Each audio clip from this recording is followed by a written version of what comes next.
at 6. Governor Whitmer will testify next week in front of a congressional subcommittee. She'll be answering questions about Michigan's response to the coronavirus in a remote hearing that'll take place on Tuesday. She spoke about it today while addressing the people of her state. Grant Herms live with more on today's developments there. Grant. Well, she said she'll be talking alongside the governors of Arkansas and Colorado on Tuesday next week about how the pandemic has been affecting state budgets. She'll also be pushing Congress to pass that fourth stimulus package to give states some relief. Now, that has not been a popular proposal or request in the Republican-held Senate or the White House, so that'll be something to watch for next week.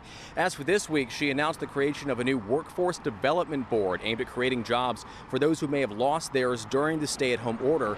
That announcement came with the addition of new money for the work-share program, which lets employers hire or rehire workers on a limited basis while they still collect unemployment. And then there was the question of when more parts of the state could reopen.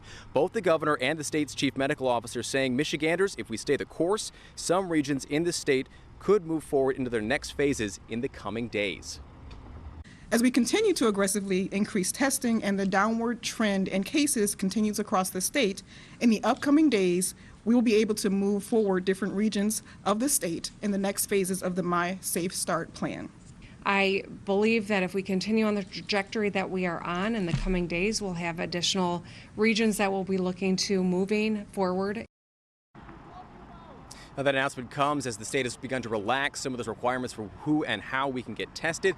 It also comes as with the announcement, that there have been 1,500 tests per day in Michigan. It's a goal for folks here. Devin.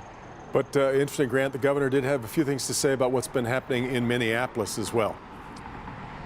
Yeah, there was no way that wasn't going to come up today, and the governor said she has some prepared remarks, which included this, saying in part, quote, "There has not been enough urgency on what we need to do in this country when it comes to the culture of policing and race." She added, "We have to hold people accountable for those abhorrent actions." Those words, Devin, came as protesters were amassing in downtown Detroit. Exactly. All right, Grant. All right, let's